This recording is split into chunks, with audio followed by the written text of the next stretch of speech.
I'm here to introduce you to the lovely, talented, and knowledgeable Rochelle Amy, here to provide us today some email etiquette for the business professional. Now, some of you know that my biggest passion is communication, and let's face it, one of the main ways we're communicating in the world is through the email. And how many times, just by show of hands up, have you ever come across miscommunication through email? Has that ever happened? Nah, that doesn't happen, does it? It really does. And so today, Rochelle's going to take us through part one of our email etiquette and give us those tips and tricks and some insight on how to be more effective in our communication. I really wish that this was being broadcasted to the entire universe and beyond today, because this is a topic that is sorely needed. Now, just to remind you about how awesome Rochelle is, when she's not out there supporting her local favorite mini athletes, you will find her, well, either carving pumpkins or working on her own skills. Rochelle is a continuous lifelong learner, is working on her master's in leadership, and we're so lucky to have her on our team at WEM because she brings, authenticity, sincerity, knowledge, kindness, all of the good things. And so, yes, that's where we're headed today. Now, before I pull Rochelle into this conversation, let's go through some of these important things as well. Workplace Education Manitoba. You guys know this. I know this. We all see it at least every Tuesday, but it helps us to connect to the why. We are helping people to develop essential skills that are needed for work, learning, and life. We'd also like to give a big fat thank you to our funders, to Employment and Social Development Canada, as well as Manitoba Education and Training. This project was jointly funded through Human Resources Skills Development Canada and Entrepreneurship, Training, and Trade. And for more information about that side of the biz, feel free to visit wem.mb.ca or to contact through email info@wem.mb.ca for more information on that. Now, our WEM vision.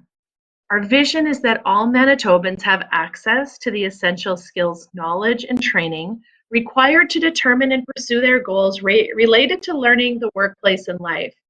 And it's funny, now that my mother-in-law, she started using email a couple of years ago for planning potlucks.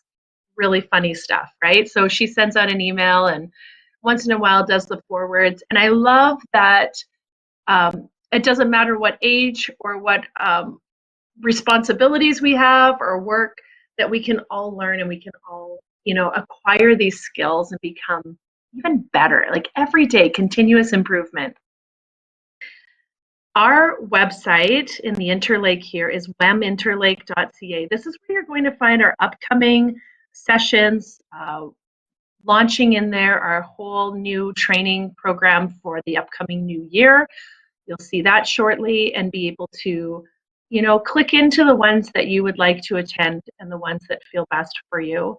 We're so grateful to be able to partner this month coming up in November here with our friends in the Parkland region, who will be providing us a session on respect in the workplace.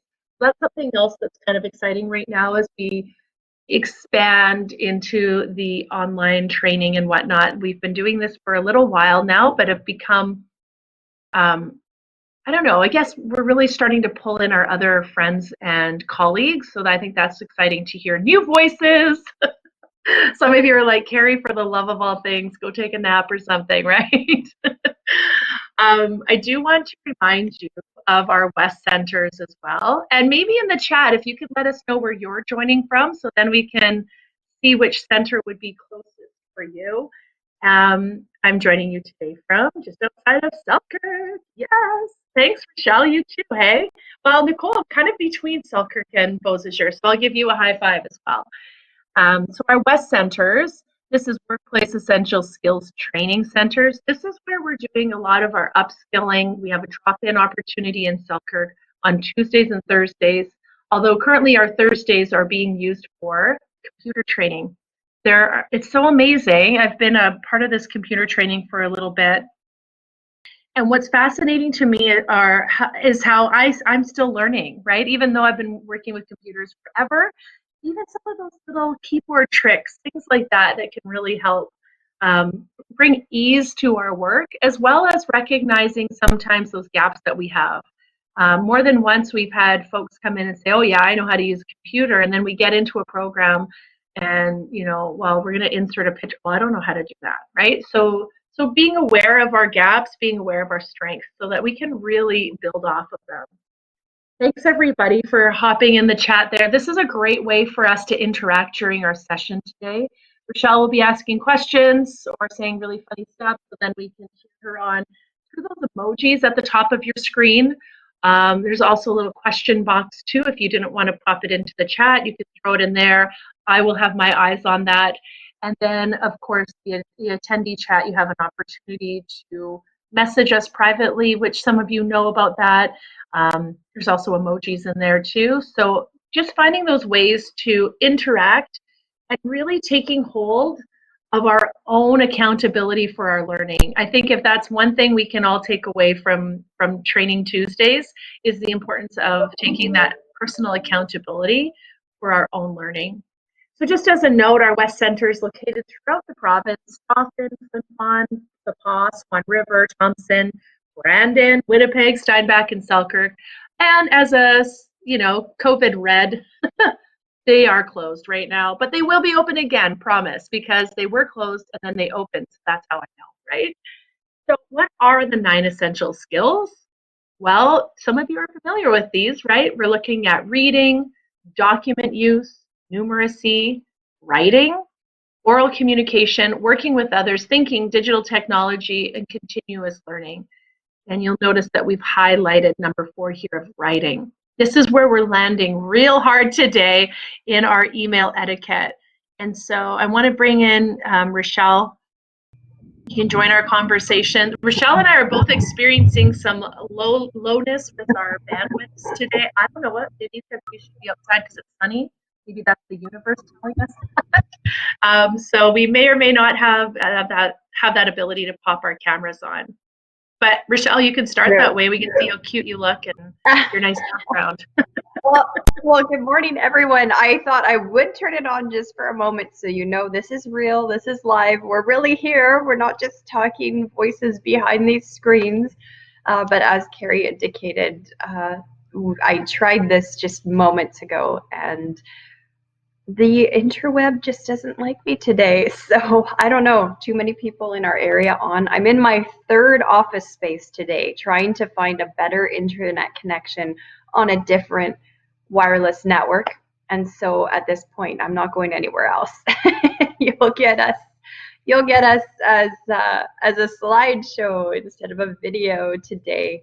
But I'm sure glad you would join us, because writing skills and the ability to communicate with other people through writing is a talent and a learned skill that we often underestimate. The research shows us that actually, like, 3/4 of the employers out there are looking for someone who has strong written communication skills. And why would that be? Well, that's because they know that the reality in our culture now is so much goes into writing, right? So much of our communication is translated into a written form. And in this context, we're talking specifically about email, but I know we could imagine how many other ways that what we're communicating in the workplace has to go into a written form. And this happened to me just earlier this year. I was at a funeral, actually, went back when we could still have funerals. Remember that? I was at this funeral, and it was in a church I'd never been in before, but because I don't know if they were doing renos or how they were doing it, but it had arrows leading all the way to the washroom. And then when you got to the washroom, there was a giant, like 8.5 by 11, giant do not enter symbol. And then watermarked over the symbol were these words saying, please use this washroom. And so I got to laugh out loud at this written communication of a sign that clearly said do not enter and then said enter in its words. So written communication comes up everywhere we go, right? It's especially now with COVID compliance, those things are right in our faces. Well, we want to take these realities and look at how does it affect us with email? How does that affect us in our professional presence when it comes to writing to colleagues and clients? So we will take time to really look at the writing process. We will look at some common email errors, how to write to the right audience, and give some guidelines and design for how to make your stuff readable. Then when we meet this time next week, we will go into some tricks on proofreading and how to stop yourself before you do something you don't mean to do. And we'll even look at how crises and emergencies sort of change the rules on how email works and how communication works in the workplace. Does that sound good? If you're ready to jump in with me, why don't you shoot me one of those emojis at the top of the screen? Give me your smile or thumbs up emoji, and we will dive in and take a look at this whole writing process. Come on, folks, you know where those emoji buttons are. You're the best. I love it. Well, we all want to up our credibility, right? You want to be credible in whatever industry you're in. So I'd love a little snapshot. What type of industry do you work in right now? Are you in retail, healthcare, manufacturing? Pop it in the chat for me. And maybe you're not connected with work right now and there's an industry that you're looking at going into. Maybe you want to apprentice or go into something. Pop in that industry for me. Just to give us a sense of the types of industries we're working in, because that correspondence is a bit different in those various settings. I'm sure you can imagine with the few who've shared already that the detail and the accuracy needed in financial correspondence might be different from what's needed in a daycare setting. So I have children and they've been in lots of daycare and school and extracurricular settings, and in those emails and in those written pieces, I'm really looking for warmth and care. I want to be known or know that they know my child, and so that's really important in the written piece. But then in the financial sector, I'm looking for details and accuracy, right? I don't want to spend a lot of time chit-chatting. I just want to know the bottom line. And I'm so glad we have someone from reception joining us in, because man, that is such a complicated job. And to be able to up your writing skills when you're the face of a company, absolutely critical. And then I see here we've got someone was involved in the mining industry. That's a whole area of specialization. And then education training and a nonprofit also. So man, we could see how if we were just trying to email each other, even about this course today, how that would come into our various filters and our industries would be very different. And so all of us want to be able to represent, at least I hope we share the value, that we want to be able to represent our company in the best possible way. And certainly what we say is one thing, but what we put in writing sort of creates a record where we do want to ensure that we have the right skills to create the proper record representing our employer or our industry. And I see Leora's commented too, working in HR, absolutely, written communication is king, right? So if you were to imagine, take a guess for me in the chat, what do you think the average worker who is connected to email, what do you think the average number of emails is in a day that they receive? So emails that they are on the receiving end of. Throw out a guess for me. How many do you think they might receive? Is it more like 10 or 20? Is it more like 1,000? What do you think the average is? We've got someone shooting over 100 and then someone shooting at about 30. And actually those are great answers because it is dependent on the industry, of course, But remember how averages work? To get an average number, it means you have a bunch that are higher than that number and a bunch that are lower than that number.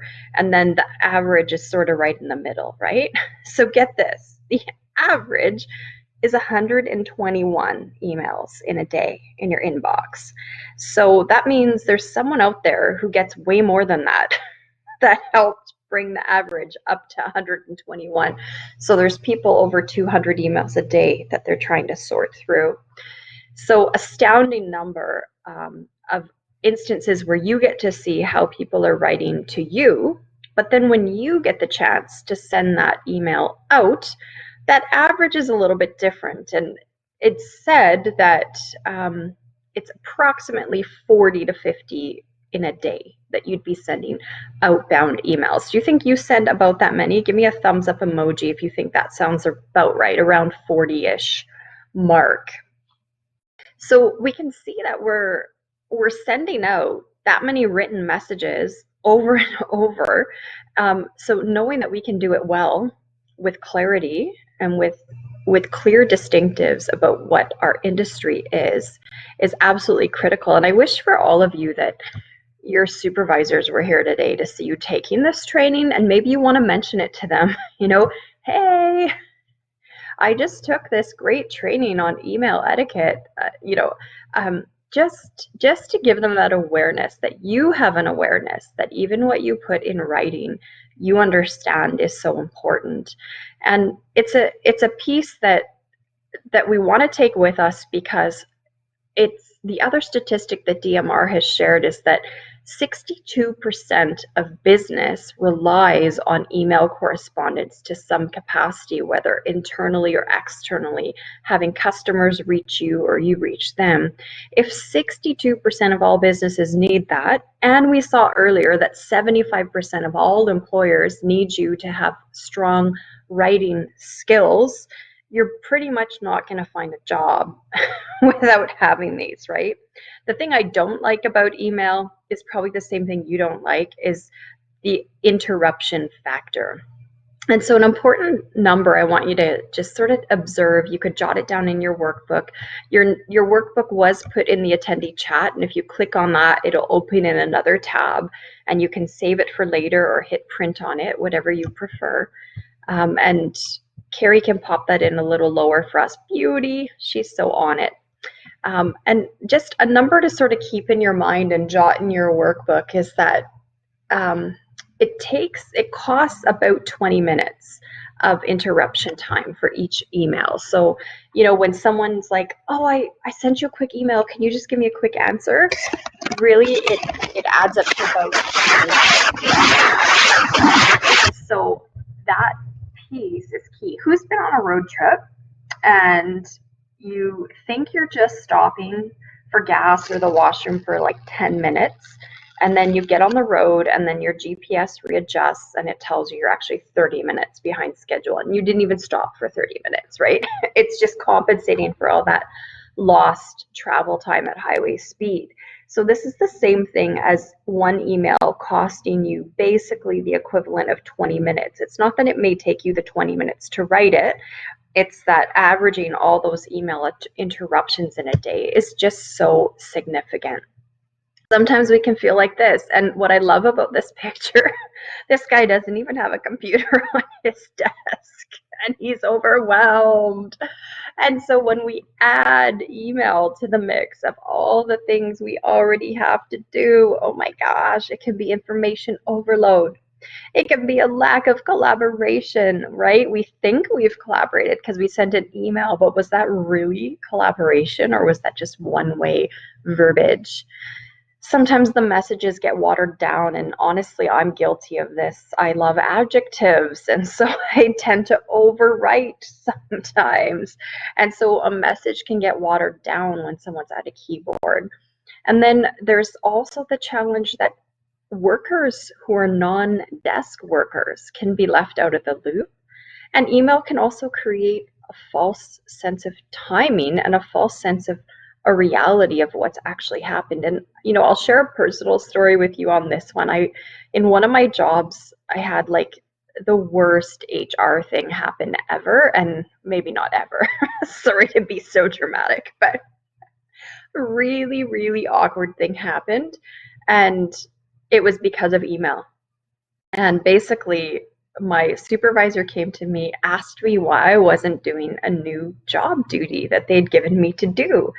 And I had no idea what they were talking about. And then they actually wanted to discipline me over it because they were like, subordinate, because we've clearly talked about this. Why are you not doing this? And I was completely blindsided. I had no idea what was going on. So I said to them, like, you can sign into my email. Like, I don't think you've emailed me. I don't remember this. I'll check my spam. I don't know what you're talking about. So another week goes by. I think their temperature was already boiling for a week at the point they came and talked to me. Another week goes by and they came back and they said, oh, my supervisor had been emailing their supervisor. They had talked about this whole restructure and what other duties people would take on. And they had so many emails about it, they thought it was done. And they realized they never actually emailed me or met with me and told me about the change. Do you have a crying emoji? I don't even know. I don't have the emoji buttons on my screen. Do you have a thumbs down emoji? Oh, see? Isn't that horrible? I basically was getting disciplined at my job for not doing it. And of course they came back and apologized for that. But that's the culture email can create, that we feel like we're sending so much information. We've talked about a topic for so long with so much detail, and we're so irritated by having gotten 100 emails today that by the time we turn around and talk to the person it's intended for, we forget they weren't even in that loop leading up to that. This is the first time they're hearing about it. So no lack of challenges. I wish we could hear all of your challenges, because I imagine my tragedy is probably nothing compared to some of the Gong Show email stuff you've been through. We're like email survivors. So if we try to imagine that we are doing written communication, we have to think, if communication overall gets broken up into chunks, part of our communication is our actual voice, our tone, our intonation, and so on. Part of it's verbal. It's why I wish I could have the camera on for you today and you could have that back with me, because there's so much we can interact with seeing our non-verbal body language and our expressions. And then there's a chunk of communication that's the actual words. So whether we say them or we write them, it's the actual words themselves. So out of those three, if we were to take a guess which ones are so important, we might be shocked to see that actually the actual words is really quite tiny. It represents almost nothing of communication. So we tend to rely heavily on the nonverbal, the green part indicated here, where we're looking at someone's body language, their movement, their facial expressions. And then we rely a lot on tone and modulation and pauses. We're listening to someone's voice and we're listening to dramatic effects. But the actual words, very, very minor. Isn't that shocking? Like, thumbs up emoji if thinking that the word you say is only 7%. That's like nothing. You could lose 7% of your salary and you may not even notice. Well, you might notice that, I would, but 7 is so little. So when we realize email only gives us 7% capacity to communicate, we really got to get that tool right, because we're missing 93% of helping the person understand our message. So recognizing that writing is a really, really critical tool. Recognizing that communication is a two-way street. We aren't just saying something, we need someone to understand it so we're on the same page. And we need to recognize that a tool so important that it only has 7% of the weight in the words means we really better expand our skill on how to use that tool. This is what I think communication looks like. I think communication has 3 parts to it. Communication is what you think you said Communication is what they think they heard, and then it's what you actually said, right? So what you think you said and what you actually said may not be congruent, and what they heard could be affected by the quality of your writing technique. So we want to recognize that as we're writing, be it in email, be it in other office correspondence and workplace documents, the focus isn't on you anymore. Okay, I'm sorry to break it to you. I don't want to be that guy. I don't want to have to tell you this. But the reality is, we think sometimes that we have a need to say something. That's why we're writing. That's why we're sending the email. I need to say something. I need to ask for something. I need to do something. But really, your need to get the words out or to get something written isn't really what it's about. Really, what you're after is having the other person have a shared understanding with you on what the key pieces are and what the issues are at hand. So it takes a measure of selflessness to be able to craft words in such a way that you are not just offloading words, but you're creating an environment and a pathway where others can have a shared understanding with you. So if we were to break down the writing process into 3 steps, the writing process really is 3 chunks, but most people think it's just chunk number 2. They just think it's about the writing. Really, the planning and organizing is a key piece. The writing and the revising and proofreading. And actually, different research shows that steps 1 and 2 are actually the smaller parts. They represent 25% each, and step 3 represents 50%.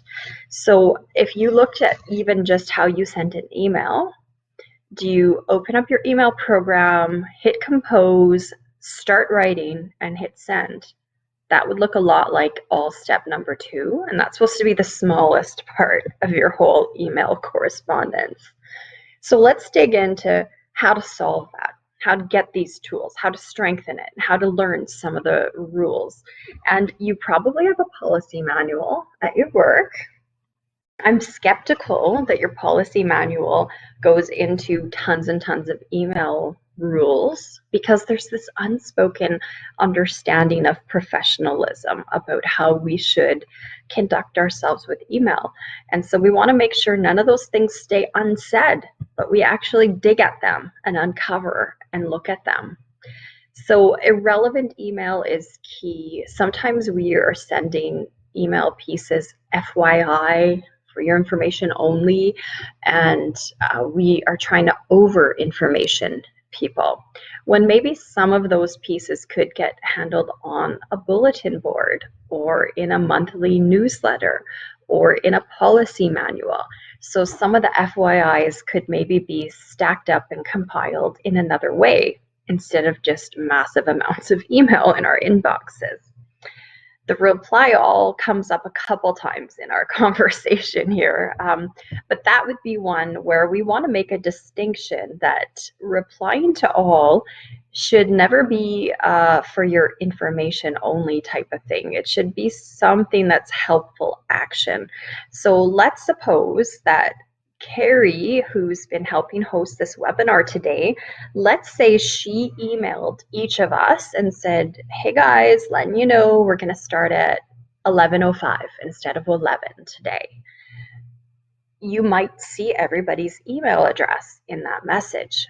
Now, you do not want to hit reply all and say, okay, great, see you at 11:05. That would be something where you would just reply directly to Carrie, because all the other attendees don't need to know that you got the message. You just need Carrie to know that you got the message. So that one can be tricky, especially on a mobile device.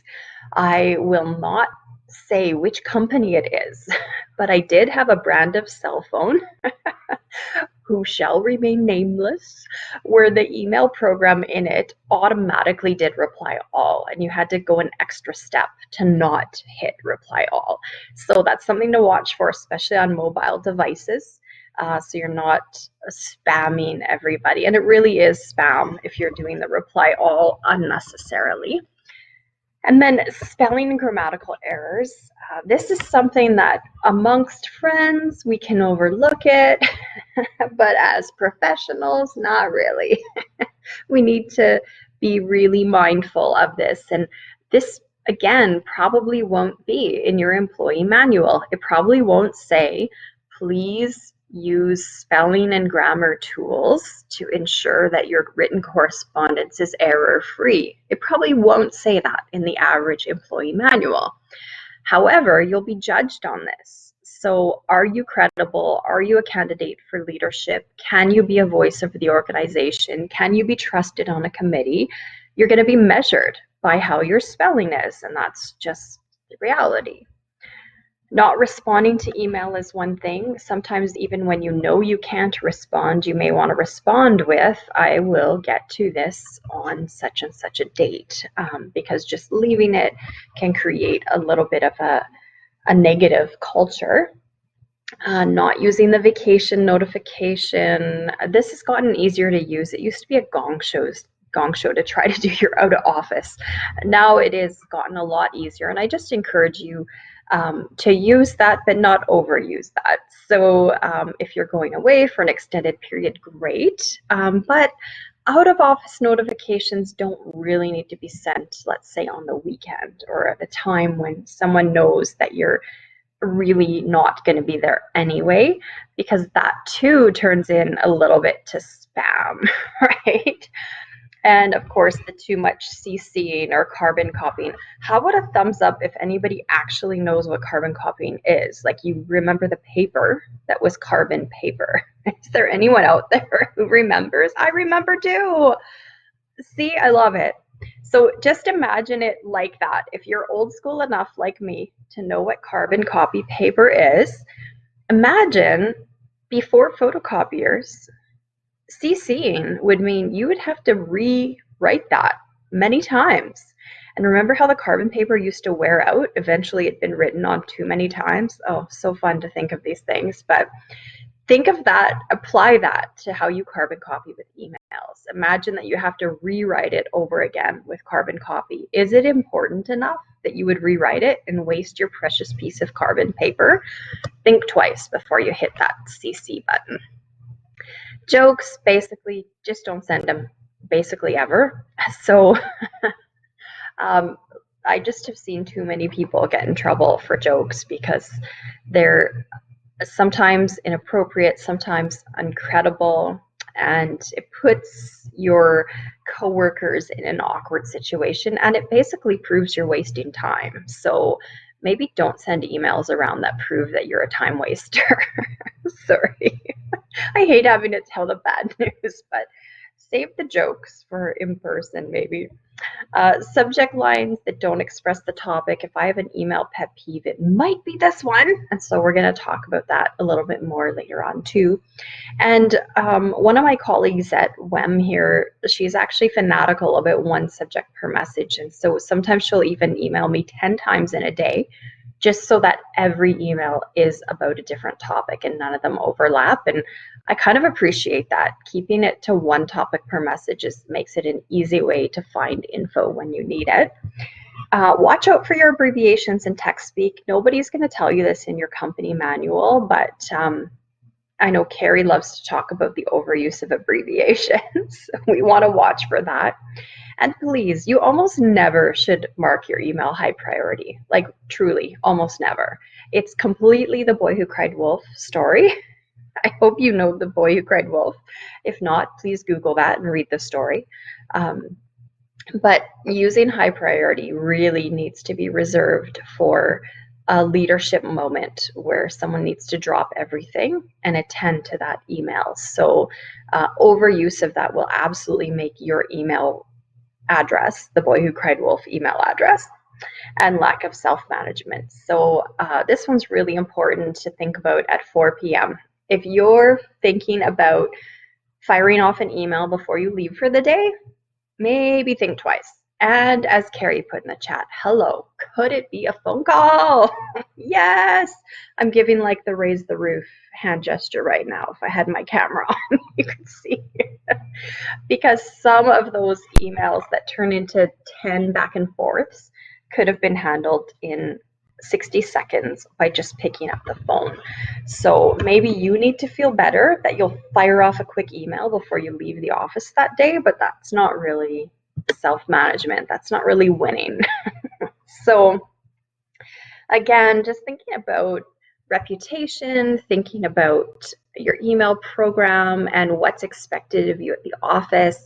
There's a few scenarios to think about. Should we send it or not send it? So maybe I'm just venting. I compose an email about how a job's driving me crazy.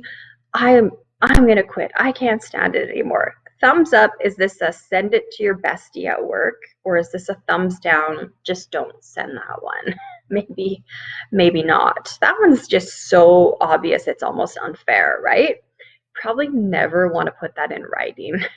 And actually threatening to quit is like a game of chicken. You just don't want to play in writing. So how about this one? I want to ask you for thumbs up or thumbs down. You finished a report that your supervisor asked you to write on behalf of the team, and you would like some feedback. Thumbs up, is that an email you should send?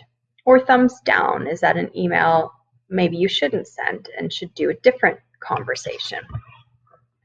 I love you, thumbs up. Thank you for answering. And this one could be either. This could be either answer could be the right answer. Sometimes following up for feedback should happen verbally, but often finishing a report is a perfect way to email the supervisor because you could send it as a draft and let them read something, and then you could have a meaningful meeting face to face. This one's an obvious no, right? Thumbs down. We just do not send our SIN number and our banking numbers, like done, right? We just will not do that by email. And again, that may or may not be covered in your employee manuals, but it's certainly best practice, and especially about your company. So even if you have any kind of purchasing and so on you're doing with another company, you would not send banking information and so on. And then the last two, just quickly, give me a thumbs up about the catering one. You're a caterer who had a meeting with a possible new client. You talked about budget, dates, and proposed menu and fee. Is this something you would email to the client, thumbs up, or thumbs down if you would not? So good on a caterer who can do this. Absolutely, it's perfect. So to give a written quote or even a summary of a conversation, especially when it involves so many details, right? Here we're talking about budget, dates, menu, fees. That's a lot of details. So absolutely summarizing that in an email, brilliant. And then how about the last one? You have to respond to a client's question by the end of the workday, but you need a response from your boss about the answer before you send your email. It's 4:30 p.m. Do you email your boss? Thumbs up, thumbs down. Oh, you guys are just like the most respectful coworkers. Can I come work with you? I don't know if I would be good at any of the industries that you named, but can I come? Because that's awesome. Very often we use it as a cop-out, right? To fire off a quick email. Oh, you didn't answer by 4:30. Didn't hear from you. I'll let that go till the next day. No, that's not best practice. That's not what writing's for. Remember, this email isn't a shelter to hide behind. Email is communicating via writing. And so we want to do that well. We want to do that with excellence.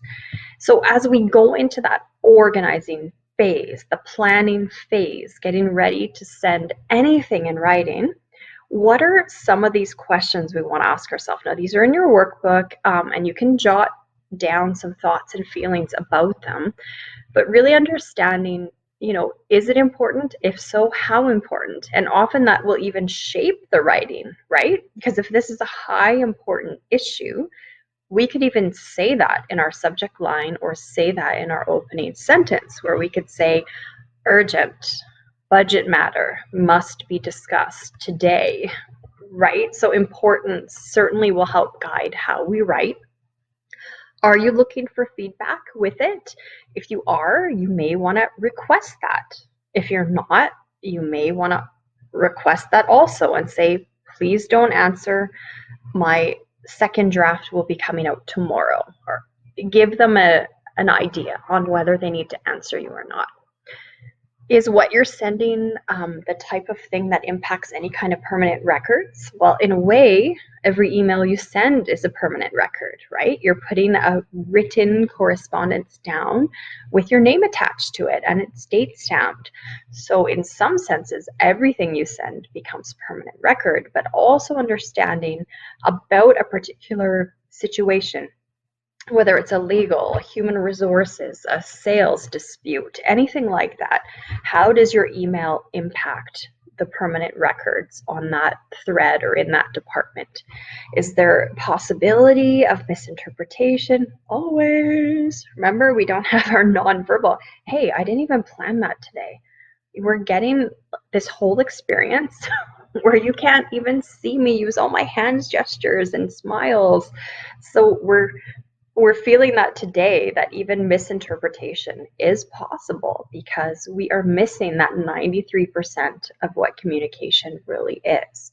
And what's the level of formality? Please be really mindful in the workplace. Your workplace buddy might be named Jim, let's say, and maybe you and Jim are emailing about where you're going to go for lunch. And so when you're emailing that, you're saying, hey, dude, but then an hour later, you have to email Jim an actual work thing, and you email, hey, dude, that's not okay. Even with your work bestie, remember, you're making records on what the company work is at hand. So be mindful of what level of formality you should be engaging, and especially if titles are a thing in your workplace. If you're working in academia or healthcare, titles certainly is something to be thinking about in the composition. Is anything confidential, not just in what you're sending, but is confidentiality ensured or compromised on the other end of where you're sending it to? And I know several workplaces, maybe your workplace, you can shoot me a thumbs up if yours is like this. Several workplaces require that you use a confidential statement at the end of your auto signature so that everyone receiving the email has a notification about confidentiality that's expected of them. Does your workplace use that? Give me a thumbs up if they do. It's sometimes a legal requirement within an organization that you have to do it, but really it's putting all the onus on the recipient that they are expected to keep things confidential.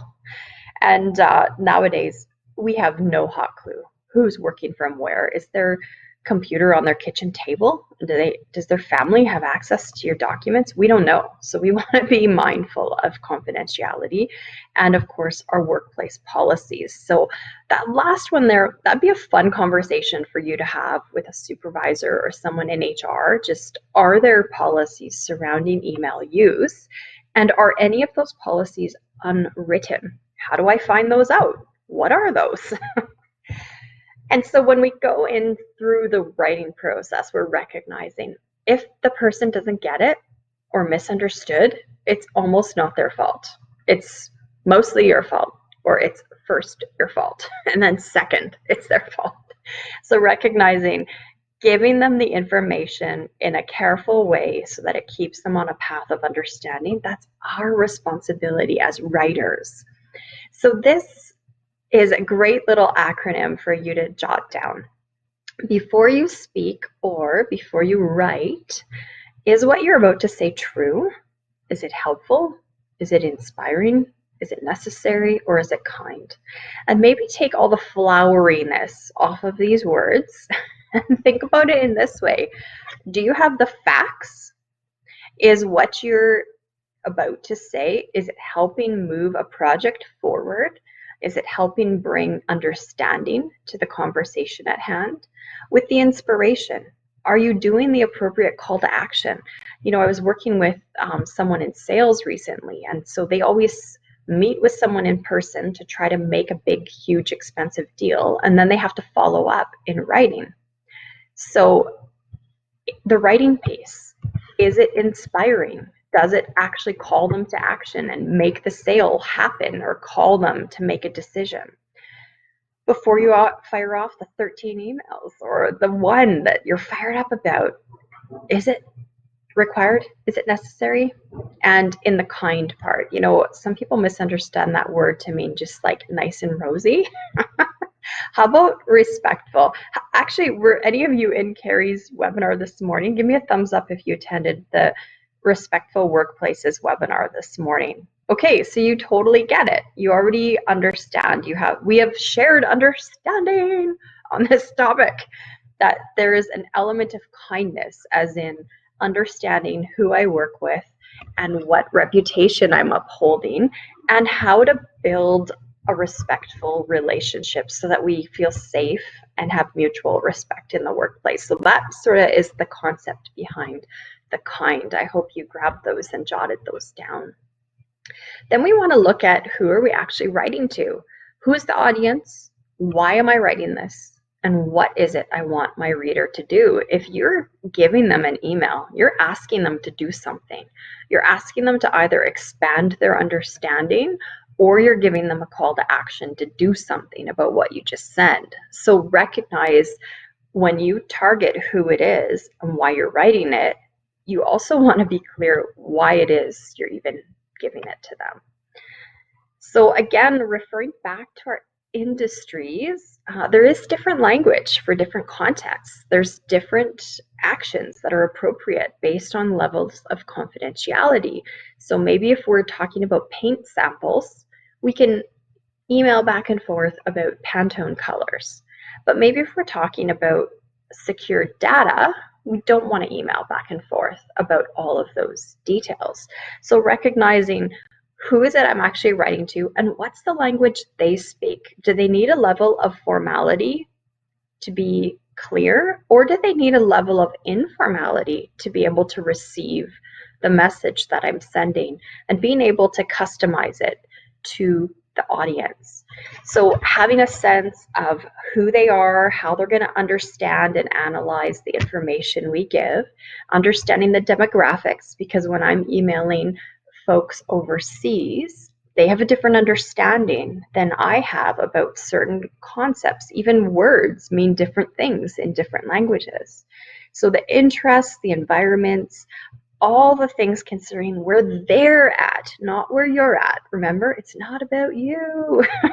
It's understanding, who are they, in what setting are they in, what time of day am I sending this, what are the demands on it, what are they going to feel. That little piece about initiator, that's key too. Sometimes you're emailing someone and maybe you think you're the initiator because you're the first one to start the email thread on it, but maybe Joe down the hall actually is working on the project and started the whole thing, and you just are jumping in on one component. So recognizing, am I the one initiating the email correspondence, and what does that make my audience feel like? And am I the initiator of the topic at hand? Or are there other people involved here too? And then of course the needs and expectations on their end. I know I received an email recently telling me if I could not give someone a request to do something by 2 p.m. that day, it just won't be done. So that's in a different workplace where the demands are a little bit unique. And so it's recognizing there are needs and expectations that I have to fit into to fit the schedule of a particular company or a particular organization. So why are you writing? Is it information only? Is it educational, bringing them up to speed on things? Is it persuasive, needing to change or modify? Maybe there's a big presentation coming up and you want to modify it to include other things. Or is there a call to action? Hey, we got to meet. I need your information. Can you proofread this? Do you want to buy this? Right? So the call to action. And that leads us to, what do you want the reader to do? There's something you want them to do. Either you want them to just feel better that you could fire off an email, or you want them to interact with you, right? You want to communicate.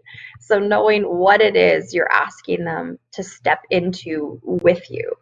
So let's take a peek at how to write for clarity some of the tenets about good business writing, okay?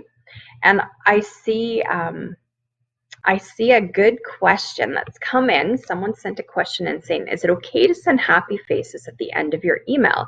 For example, signing off with the phrase thank you and then including the colon and end of parentheses to make a little happy face. Great question, and that is completely dependent on your audience. So I probably would not send the happy face to someone high up in the organizational chart, because their time is not there to be friendly and make friends. Their time is to be a little more informative and helpful. Whereas peers, or especially peers that you've sparred with, where they don't maybe know what the tone of your email is, yeah, if it will soften it and you're sending it to ones who you have that collegiality with, sometimes the happy face can help, especially because thank you can even sound condescending, right? It can be, can you clarify this matter? Thank you. Thank you. Thanks. Right?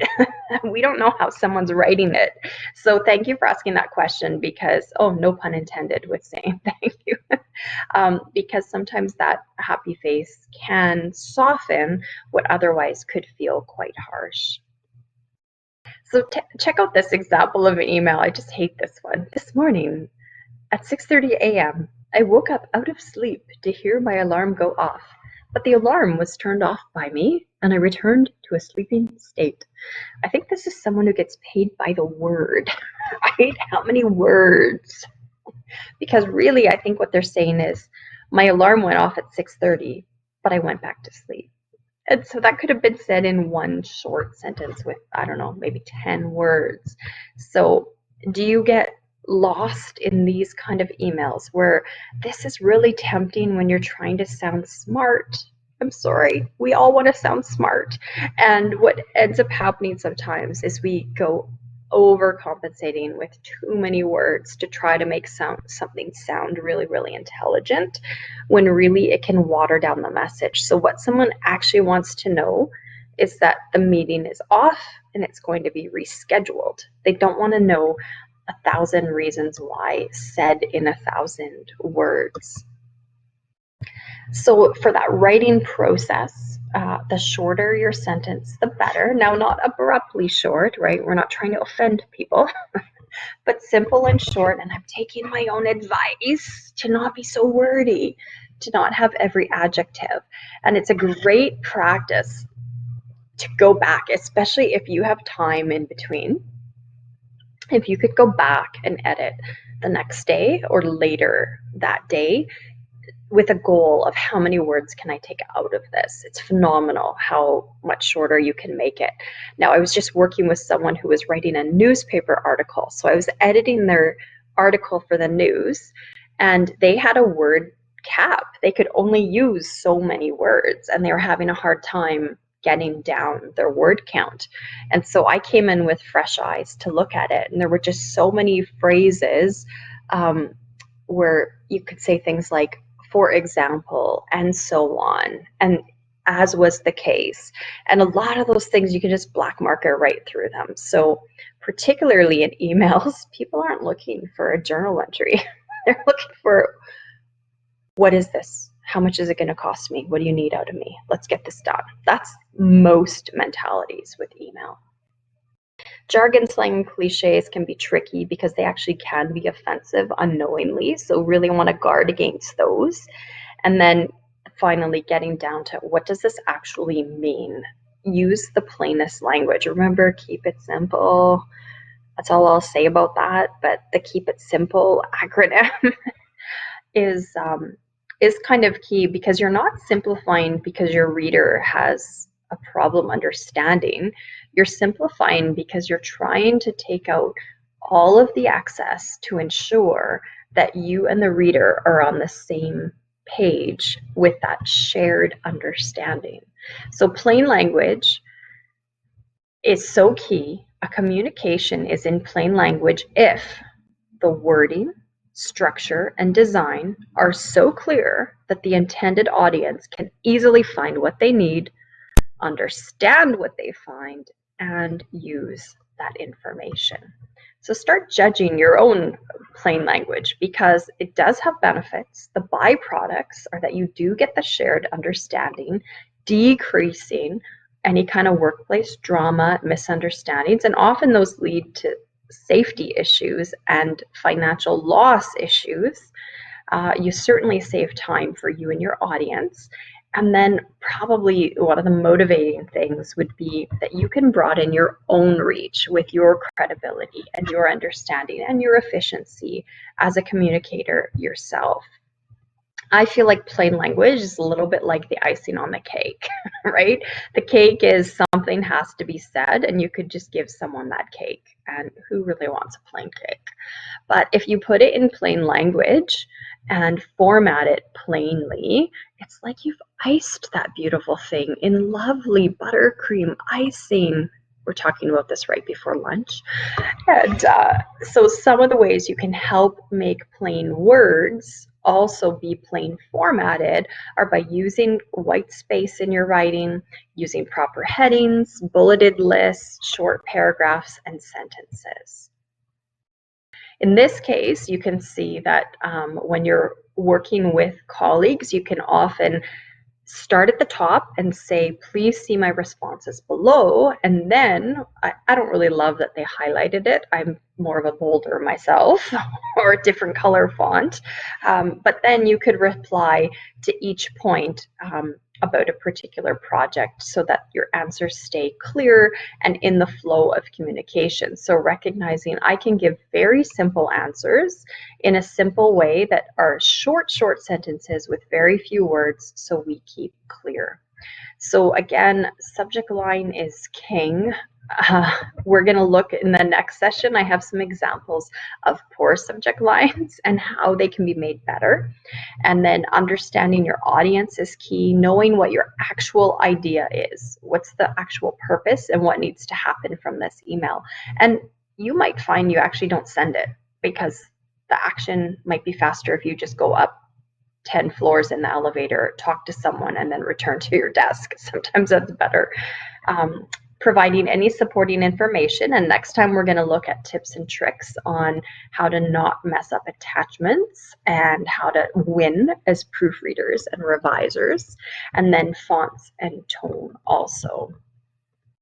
So when we just take all of these pieces about clear writing and we put it together, we recognize that whatever we're writing can come down to these 3 steps. You have an opening statement with an appropriate greeting. You have additional or sort of the body of all the information. And if it's quite intense or a lot of steps, that's where we want to split it up into the bulleting and giving the white space. And then ending with a closing. I really have a pet peeve of an email that just ends with no name, no word, no what am I supposed to do with this? They just ended a sentence and hit send. So a closing is a key piece of professional writing, and recognizing that you may have certain ones you adopt, like best regards, or I'm often leaning towards cheers when I'm with colleagues, like, lateral colleagues and so on. Have a good day, or please get back to me by Friday. We can always close with something specific and collegial. So just before we sign off today, in your handout for you, you do have a poorly written email, and I would like you to rewrite it and send it on over to me. So we have our weminterlake@gmail.com email address, and if you'd be kind enough to send that over before Friday, so today's Tuesday and you have until Friday to just reword that email and send it over. And you're not limited to that. Feel free to just put greetings in there, or give us input or questions about this workshop too. That's totally fine. But go ahead and rewrite it and approve it. And when we gather next time, we'll spend a few minutes talking about those email rewrites that came in. And then next time we're going to equip you with these tricks, right? How to just up your writing techniques with those good subject lines, with the proofreading, and ways to manage in the crisis so that your own reputation and your company's reputation goes up, up, up.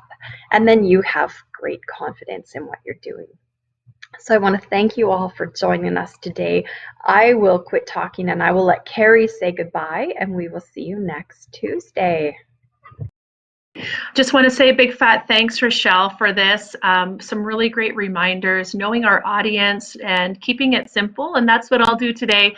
Thanks, everybody, for your comments and for your participation. It's truly how we can have that rapport with one another over this virtual land.